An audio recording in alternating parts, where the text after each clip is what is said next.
Muchas gracias, señor letrado. Tiene la palabra el letrado de la defensa de los acusados. En el doble turno de sostenimiento de los recursos y de impugnación. Gracias. Con la venia, excelentísimo señor presidente, excelentísimas magistradas y magistrados de la sala.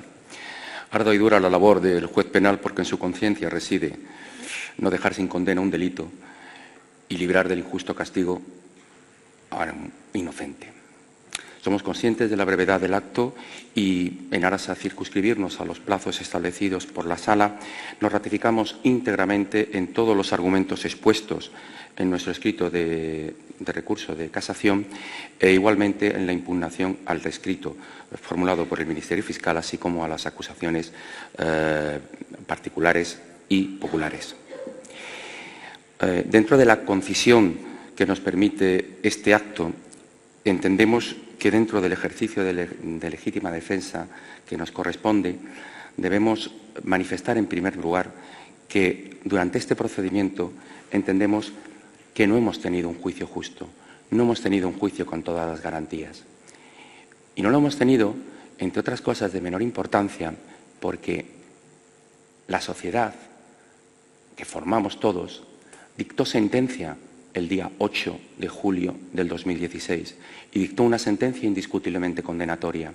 Y a partir de ahí todo ello se ha ido acrecentando de manera que ha dejado prácticamente cerrado o prácticamente sin solución cualquier resolución judicial que no lleve consigo una sentencia condenatoria. Y decimos eso porque estas paredes han podido oír el eco de sus voces, expresando el derecho de la opinión pública a manifestar opiniones sobre las resoluciones judiciales, e incluso como una obviedad que la justicia no puede emitirse a espaldas del pueblo. Pero también ha salido de sus excelentísimas voces que el discurso jurídico nunca puede ser vicario de la voluble y evanescente opinión pública. Y hay que incluso remar contracorriente y, en ocasiones, obliga al juez a dictar en garantía del derecho debido una resolución justa, por más que pueda considerarse por la opinión pública que no lo es así. En este procedimiento, excelentísimas señorías, hemos tenido que, desde el comienzo, desde su instrucción, que pelear de manera constante contra lo que entendíamos que eran sistemáticas vulneraciones de derechos. Se han trasladado conversaciones de WhatsApp que han hecho que la opinión pública tuviera una opinión evidente sobre mis representados, que no forman parte del sumario, que fueron apartadas del sumario, pero que sí formaban parte del acervo, de la consideración general. Y sí formaron parte, y entendemos que, a pesar de no constar en el sumario, sí formaron parte del espíritu de la resolución dictada tanto por el primer tribunal como por el segundo.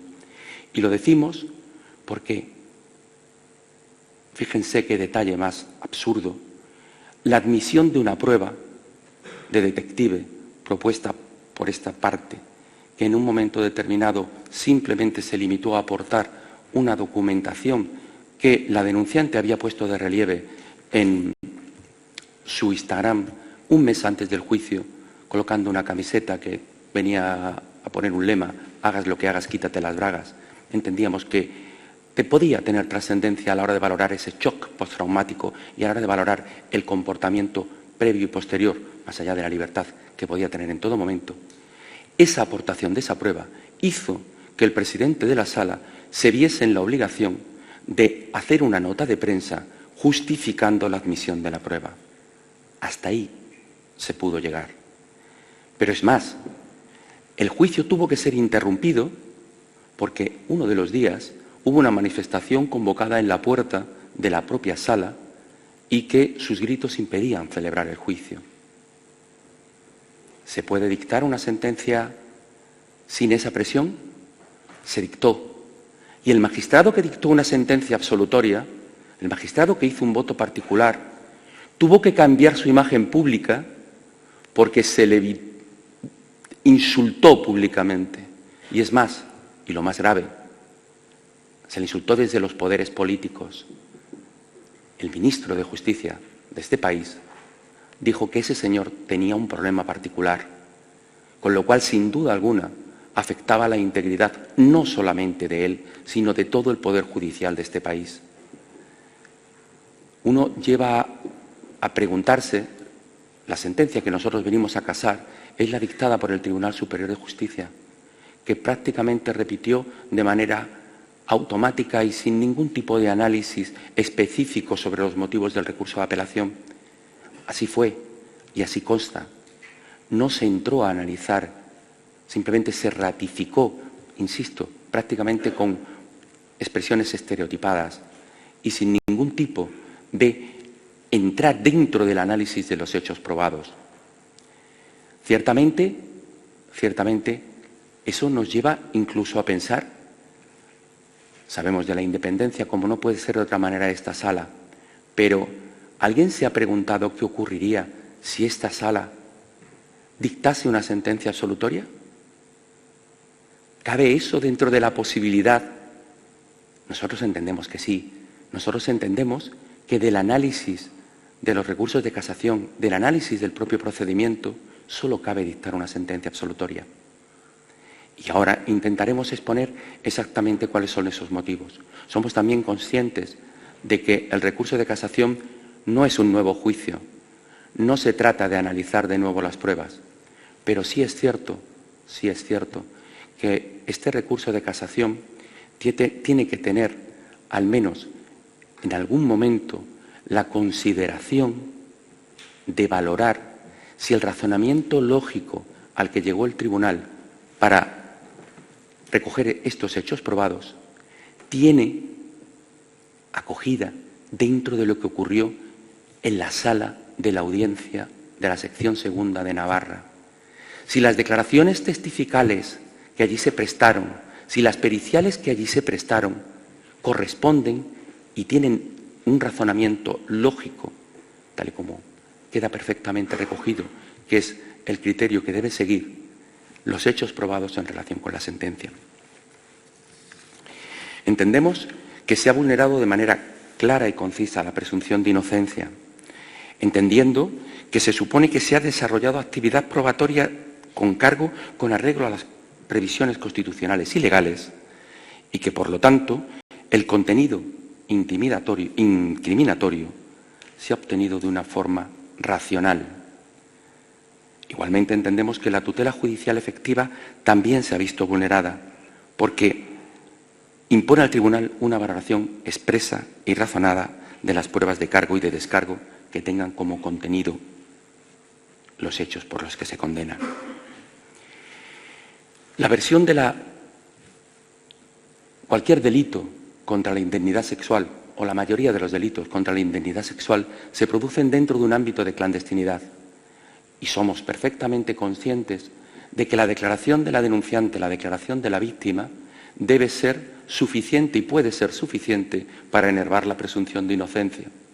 También somos conscientes de que eso, y así lo ha dicho esta sala, sentencia 493 del 17, también somos conscientes de que eso no empece el hecho de que tengan que seguirse mostrando todas y cada una de las garantías necesarias dentro del procedimiento. Ello nos lleva a analizar la declaración de la denunciante bajo esa especie de triple filtro que el Tribunal Supremo siempre ha recogido a la hora de valorar la declaración de la víctima. La verosimilitud, la ausencia de incredibilidad subjetiva y la persistencia en el relato incriminatorio. Pues bien, en ningún caso no supera ninguno de los tres filtros. Tan es así que obviamente nos tenemos que ver compelidos a cuál fue la denuncia y comparar esa denuncia prestada en el mismo instante de ocurrir los hechos, compararla con su declaración sometida al principio de contradicción en la sala. ni una sola de las afirmaciones, ni una sola de las afirmaciones que se vertieron en la denuncia fueron ratificadas en la sala. Ni una sola. Y obviamente eso hay que ponerlo en relación con los hechos probados. Decía la ilustrísima representante del Ministerio Fiscal que, en el fondo, había que centrarse única y exclusivamente en lo que pasó dentro del portal. Y con todos los respetos, entendemos que no puede ser así. Porque para darle validez al testimonio de la denunciante, para darle validez al testimonio de la víctima, hay que circunscribirse también a todos aquellos elementos colaterales que dan a pensar cómo se pudo llegar a ese portal. Y para ello, lo primero que tenemos que tener en consideración es desde cómo se conocieron, la denunciante poco menos que dijo que ni los saludó, que ellos se ofrecieron a acompañarla, pero que ella no sabía ni cómo se llamaban ni quién eran. Algo contradicho por las imágenes, que ve cómo se presentan, se saludan y obviamente tuvieron una mínima conversación. Algo tan absurdo y tan irracional como que dentro de la probable ordinariez, o incluso me atrevería a decir ordinariez, de alguno de mis patrocinados, se pudiera mantener una conversación en la que uno de ellos le dijese, dentro de ese ámbito de, permítaseme la expresión, ligar, se le pudiera decir algo tan absolutamente ordinario y despreciable como: has tenido mucha suerte, has conocido a un cinturón negro comiendo coños. No lo recordaba, pero no negó que se le pudiera decir. Cualquier persona no se le olvidaría nunca esa frase y diría simplemente ante una pregunta, ante cuestionarle sobre si ocurrió o no ocurrió, simplemente hubiera dicho: no, nunca me dijo eso. Desgraciadamente no lo recordaba, como no recordó prácticamente todas aquellas preguntas que en algún momento pudieran ser exculpatorias. Pero es que a partir de ahí se inicia un camino buscando, según ella, su coche, según ellos, un lugar para mantener relaciones sexuales. Y llegan a un hotel. La sentencia recoge que efectivamente paran en un hotel, pero que ella no escuchó lo que se habló. Sinceramente, es absolutamente absurdo que no escuchara lo que se habló, al menos que escuchara algo. Y es absurdo porque cuando ella denunció, sí hizo referencia a ese hotel, se equivoca en el nombre, eso sí es un error puntual, eso sí es un error admisible. Pero ella dice que cuando llegan a la puerta del hotel, los cuatro entran dentro del hotel y ella permanece fuera esperando. La distancia desde el lugar en el que se conocen a donde está el hotel es menos de 30 segundos. Y si ella no los conocía y iba a su coche, ¿qué estaba esperando en la puerta del hotel a que estos señores, cuando entraron pidiendo una habitación, iban a encontrar? La respuesta racional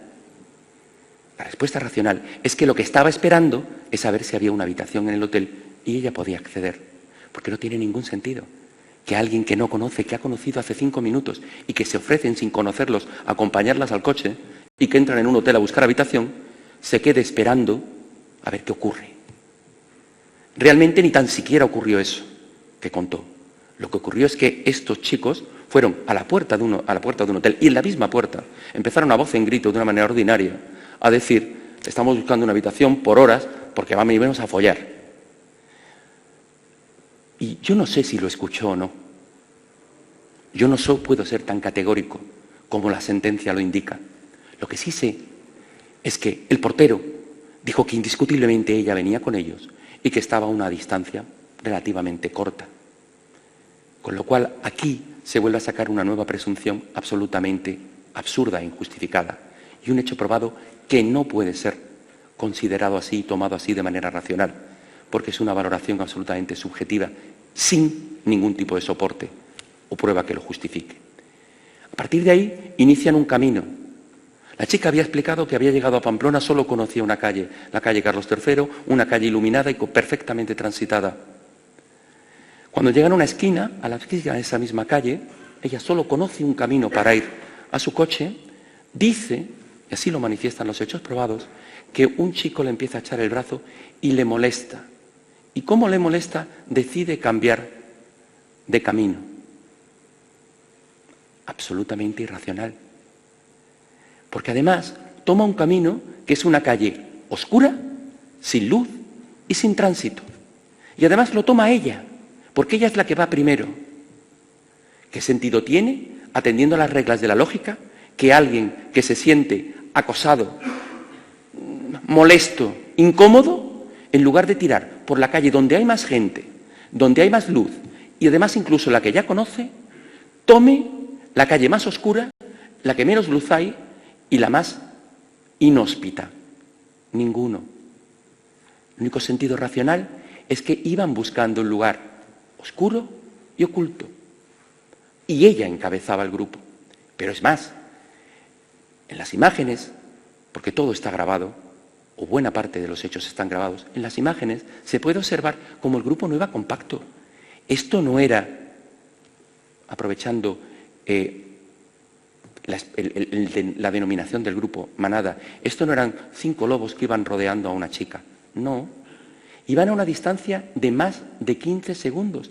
Iban 2 hablando con ella tranquilamente y los otros 2 iban detrás, sin ningún tipo de intimidación, absolutamente nada. Ellos llegaron y tomaron por esa calle. Cuando llegan a otro cruce, a una calle un poco más visible, con más luz y con más gente, ella continúa por la más oscura, hasta llegar a la puerta de la calle Paulino Caballero, número 5. Perdón, no llegaron a la calle Paulino Caballero 5, llegaron al 3. Porque en el 5, Prenda se adelantó cuando vio a una chica y para acceder al portal comenzó a discutir con ella y comenzó a hablar con ella, teniendo de nuevo una conversación poco edificante, como así reconoce la chica del domicilio. Pero es curioso, la chica del domicilio no ve a nadie, no ve a ninguna chica, pero es que tampoco ve a los 4 chicos.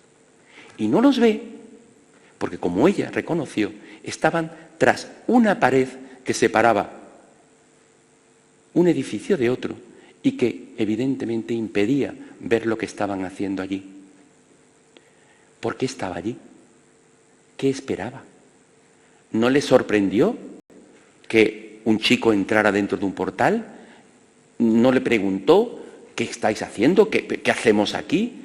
¿No decidió marcharse, seguir a su coche? ¿No los conocía apenas de nada? Evidentemente no hizo eso. Y no lo hizo porque estaban esperando un lugar para mantener relaciones sexuales, tal y como habían pactado al principio. Y es más, es que en ese momento, curiosamente, y en un acto de honestidad, que sin duda, ha de tenerse en consideración en relación con la declaración de la chica, reconoce que se pone a besarse, empieza a besarse con uno de ellos, y se cogen de la mano. Hace 10 minutos que se han conocido, menos incluso, y se cogen de la mano, está en su legítimo derecho, por supuesto. Pero todo nos indica, no que le estaban acompañando al coche, no que le estaban tendiendo una trampa, sino que una chica, equivocadamente, había decidido mantener relaciones con 5 chicos y estaban esperando a poder acceder dentro de esa vivienda. A partir de ahí se inicia un relato en el cual, de nuevo, nada coincide con la realidad en los hechos probados. La chica, cuando presentó la denuncia, indicó que la habían agarrado por los brazos fuertemente y la habían introducido de manera intensa dentro del portal, tapándole constantemente la boca, impidiendo que pidiera ayuda. Ciertamente, esa descripción de los hechos supondría indefectiblemente una condena por agresión sexual. Indefectiblemente. Ahí está la fuerza, ahí está la intimidación y ahí está absolutamente todos los elementos del tipo legal. El único problema es que ella, cuando fue a la sala, modificó su declaración. Y efectivamente, cuando tuvo que explicar cómo llegó desde el número 3 al número 5, dijo que lo hizo de la mano. Que iban tirando, sí, pero de la mano y agarrada a ella. El intentar ver en la palabra agarrar, intentar ver en la palabra tomar, intentar ver en la palabra asir, un elemento negativo, es simplemente la intencionalidad que se le quiera dar a una palabra. Porque lo que está claro, que debe de tomarse en consideración son los hechos. Iban de la mano.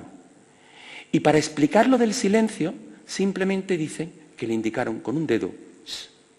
Nadie le puso la mano encima para impedir que ella gritase.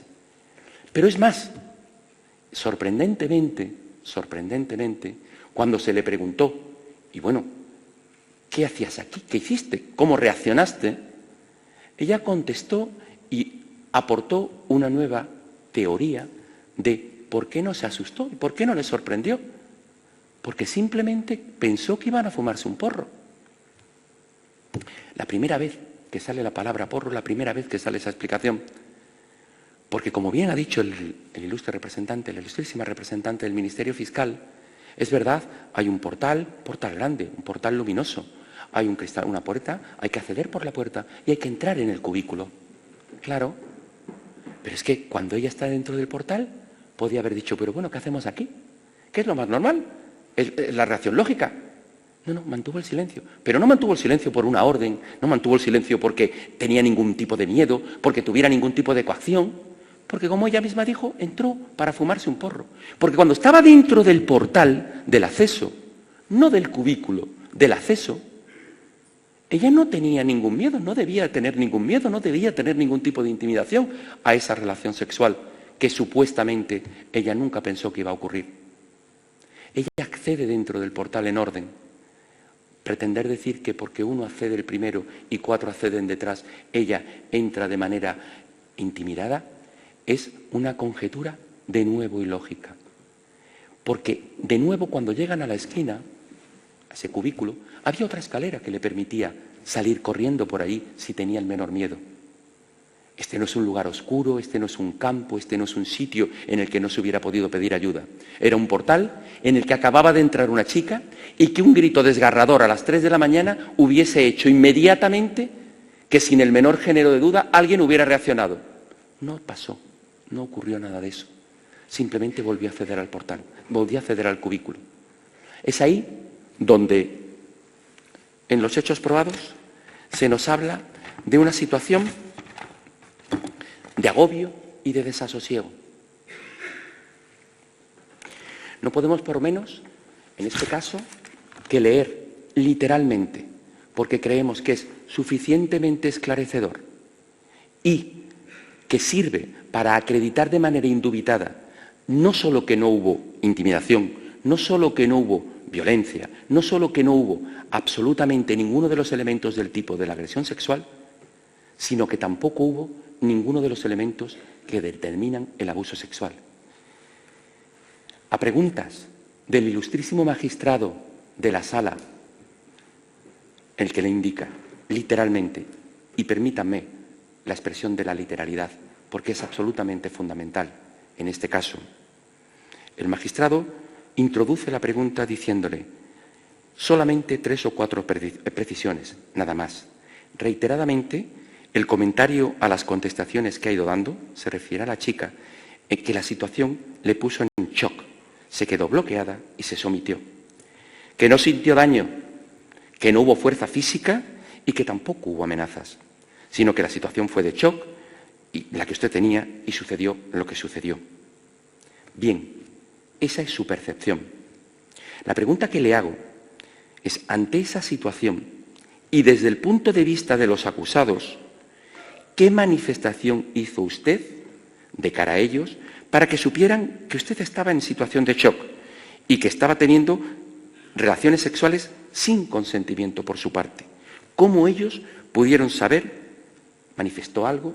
¿Verbalizó algo? ¿Hizo algún gesto? Contestación de ella: no, yo cerré los ojos, no hablaba, no estaba haciendo nada, estaba sometida y con los ojos cerrados. Sí, estaba con los ojos cerrados y no hice nada. Permítanme que ahí les indique. Y antes, y en el portal, ¿qué hizo? ¿Qué dijo? ¿Qué preguntó? Nada. Pero ¿saben qué curioso? La palabra shock y la palabra sometimiento salen literalmente del informe policial que aportó la Policía Foral para la interpretación de las imágenes. informe que la misma sala consideró absolutamente inútil, sesgado y subjetivo, porque estaba plagado de valoraciones de algo tan simple como ver unas imágenes. Y valoraciones que en todo momento iban en relación con considerar que era una agresión sexual, no con un tratamiento objetivo de lo que se ve en las imágenes. Y es más, cuando se le preguntó, ¿has leído el informe de la policía? La respuesta fue sí. ¿Quién te lo ha proporcionado? Mi abogado. Qué curioso que las respuestas iban exactamente en esa misma línea, corroborando una serie de datos que desde luego en ningún caso se aportaron de principio. Pero aquí viene quizás el nudo gordiano de este procedimiento. Le vuelvo a repetir, dice el magistrado, no estoy valorando, solo le pido una descripción de los hechos, porque somos, obviamente, quien tenemos que juzgar. No valoro nada, simplemente quiero puntualizar, desde mi punto de vista, extremos que pudieran ser relevantes para el caso. Desde su punto de vista, su percepción ya la ha comentado. Quería saber si desde el punto de vista de los procesados, usted hizo en algún momento algún gesto, alguna manifestación o alguna actuación suya.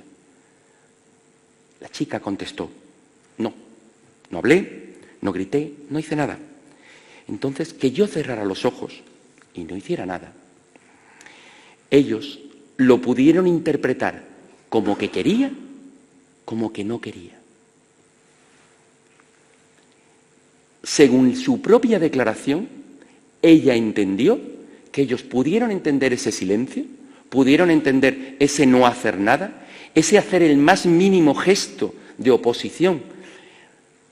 Decía, y vuelvo a repetir, la ilustre representante del Ministerio Fiscal refiriéndose a jurisprudencia copiosa de esta sala, que no hace falta una resistencia heroica en la mujer, que no hace falta absolutamente que ponga en riesgo su vida ni que haga acciones absolutamente heroicas. Pero manifestar la oposición y la negativa mínimamente exige que quede perfectamente claro, o meridianamente claro, o posiblemente claro, o mínimamente claro para el comportamiento de un ciudadano exactamente igual, que no se quieren mantener esas relaciones. Pues fíjese que si su comportamiento no lo fue, que ella misma valoró, de nuevo insistimos, en un ejercicio máximo de honestidad por su parte, en su declaración el hecho de considerar que no, que ellos mismos pudieron entender de manera errónea lo que ella no quería hacer. El único problema es que lo que nosotros entendemos es que ella sí quería hacerlo. Y ahí nos iríamos a por qué denunció, porque es fundamental saber por qué denunció el móvil espúreo que en un momento determinado podría tener. Y el móvil espúreo, y valga la redundancia, sin duda viene por ese móvil que le sustrajeron, por ese móvil que alguno de ellos se llevó. De hecho, uno de mis clientes lo reconoció que lo había sustraído. No tenía justificación, no tenía motivo, porque evidentemente entenderán que en forma alguna era dejarla incomunicada. Se encontraba en el centro de Pamplona, solamente tenía que salir a la calle para estar comunicada, solamente tenía que apoyarse en un portero electrónico para que todos los vecinos lo hubieran atendido. No había ningún sentido de que se llevaran ese móvil, nada más que un sentido económico y un sentido ridículo. Pero ese móvil a ella sí le supuso una alerta. Y le supuso una alerta porque, curiosamente, a la policía local 405, mujer que le tomó declaración, le reconoció que efectivamente ella sabía que habían grabado con el móvil y eso le dio miedo. Y le produjo un miedo lógico, un miedo natural. En lugar de haber estado con 5 chicos normales, 5 tipos más o menos agraciados, he estado con 5 sinvergüenzas, que no me han violado, no me han agredido sexualmente, no han abusado de mí, pero me han robado y mañana pueden colgar las imágenes en cualquier red social y me pueden hundir la vida. Y eso le produjo pánico. De su declaración se puede observar cómo ella prácticamente se limita a, su primera declaración en su denuncia, se limita a colegir sistemáticamente y a asentir sobre las preguntas que les van formulando. Pero, señores miembros excelentísimos señores, sepan una cosa, la policía 405 la policía 405, que fue la que le toma declaración, insisto, mujer, no fue citada ni por el Ministerio Fiscal, ni por el Ayuntamiento de Pamplona, ni por el Ayuntamiento por la Comunidad Foral, ni mucho menos por la acusación popular. Qué curioso, qué curioso. Se citaron a más de 25 policías y no se citó a la gente que le prestó declaración. Y no se la citó porque muy probablemente esa gente de policía sí había manifestado que no se creyó la versión. Y cuando se le preguntó por qué no hizo constancia en la denuncia que recogió de ese dato, dice que lo hizo casi, si se me permite, por proteger a la chica, dado que evidentemente eso igual no le iba a suponer nada positivo el hecho de que se supiese que las grabaciones estaban, porque en ese momento nadie sabía el contenido de las grabaciones y si realmente existían.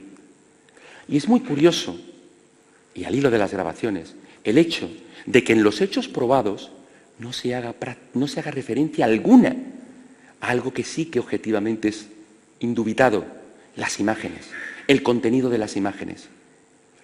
Es muy perfectamente, y así lo hicimos exponer cuando lo planteamos como tal, que el hecho de que alguien en un momento determinado se pueda someter al capricho y al abuso de 5 personas, en alguna de las imágenes se podía haber visto algún gesto de dolor, de asco, de pena, de temor, y es absolutamente incierto, no se ve absolutamente nada. Las imágenes son interpretables a todas luces y no se hace ninguna referencia, pero es absolutamente, permítaseme la expresión, injustificado que se hable en los fundamentos de derecho de gritos de dolor cuando no aparecen reflejados esos gritos de dolor en los hechos probados.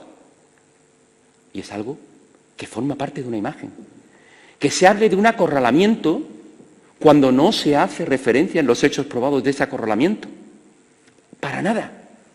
Y simplemente parece que se intenta hilar en esos hechos probados como dando una especie de justificación innecesaria, por errónea, de unos hechos que en forma alguna pueden ser considerados delictivos. El cruce de voluntades que en un momento determinado se produjo en ese portal, en el peor de los extremos fue equívoco. Me puedo llegar a imaginar, y haciendo un ejercicio de voluntarismo, que ella, en el peor de los extremos, no se plantease haber entrado a ese portal a mantener relaciones sexuales. Situémonos en ese escenario. Lo que no puedo entender es que sin que se ejerciera ningún tipo de violencia, sin que se ejerciera ningún tipo de amenaza de un mal cierto, posible, sin que se ejerciera ningún tipo de expresión, en el mismo instante en el que comenzaron a mantener relaciones sexuales, en el mismo instante en el que empezaron esos, llamémosle, juegos preliminares, por decirlo de alguna manera, o que se comienza a desnudar, no hiciera el menor gesto. Nadie se queda en shock de manera inmediata. La reacción es la normal. ¿Qué haces? ¿Pero qué hacéis? Pero no. ¿Y saben por qué no lo hizo? Porque no es verosímil esa explicación. No puede tener ningún asiento de verosimilitud. Por eso, señorías, entendemos que los hechos probados no tienen ningún tipo de acomodo en la actividad probatoria llevada a cabo por la Sala. Y, por lo tanto, entendemos que deben ser revocados. Pero no en virtud del principio de inmediación, sino en virtud del principio de irracionalidad de los mismos, en virtud del análisis de la prueba practicada y los fundamentos de derecho. No podemos por menos y no nos resistimos, y tenemos que, incluso agradecerlo, plantear que todos o buena parte de los argumentos que traemos a esta sala como consecuencia de nuestro recurso de casación forman parte de lo que es el voto particular del magistrado disidente. Magistrado que hace una sentencia que es para nosotros simplemente absolutamente descriptiva y que además responde punto por punto a cada una de las afirmaciones que se vierten en la sentencia dictada por el voto mayoritario y ratificada por el Tribunal Superior de Justicia, y que, a nuestro entender, a nuestro humilde entender, no debe ser otra que la sentencia que debe dictar esta sala y a la que debe surtir los parámetros para que sean los que sean considerados por esta sala. Como creo que prácticamente he agotado mi tiempo, simplemente quiero hacer referencia y remitirme de nuevo igualmente a, en la impugnación, considerar brevemente aspectos en los que se han manifestado de contrario. Se accede a las pretensiones del actor, de los actores, sus autores, por una posición de superioridad. Absolutamente para nada. Absolutamente para nada, y entendemos que se han puesto de manifiesto en los argumentos, pueden ser utilizados en el mismo sentido para comprender que no se accede absolutamente a pretensión alguna. No hay miedo. No hay miedo. Pero no hay miedo porque ella lo reconoce. No hay dolor, no hay daño. Es verdad, no es necesario que haya daño, las lesiones no son necesarias. Pero permítaseme recordar que es muy curioso que una chica que es sometida a relaciones sexuales anales manifieste que no hay dolor y no manifieste que previamente había mantenido unas relaciones, unos juegos preliminares previos que intentaran evitar ese dolor. Ella en ningún momento consideró que tuviese el menor síntoma de agresión por su parte. En ningún caso. Y se preguntaba, ¿qué tenía que hacer la denunciante? Simplemente decir que no. Se ha utilizado una frase algo paradigmático y que se ha convertido prácticamente en un eslogan. No es no. Y es que no podemos por menos que compartir esa frase. Claro que no es no. Pero para que sea no, hay que decir no. Y hay muchas maneras de decir no. Mínimamente, implícitamente, no hace falta a lo mejor decir no, pero intentar gestionar mínimamente una reacción negativa para que desde la parte contraria se pueda entender claramente que todo lo que va a ocurrir a partir de ahora es de su exclusiva responsabilidad y tiene que asumir la responsabilidad de ello. Nada más lejos de la realidad. Simplemente un gesto, simplemente una mínima oposición, simplemente manifestar que no, de alguna manera. Nos resulta absolutamente increíble que se hable de gritos de dolor cuando la denunciante manifestó de manera sistemática y categórica: no sentí dolor. Más bien al contrario, lo que se pone de relieve en el informe y lo que se pone de relieve en todo momento es que los sonidos que se escuchan son gemidos y jadeos. Pretender extraer de la expresión gemidos y jadeos dolor es simplemente un ejercicio inadmisible en la redacción de la sentencia. Por último, señoría, queremos agradecer a la sala, en mi nombre, la atención dispensada. Igualmente agradecer tanto al Ministerio Fiscal aquí representado como al Ministerio Fiscal que ejerció este duro procedimiento que nos ha llevado 3 años de nuestra vida en el Ayuntamiento de Pamplona.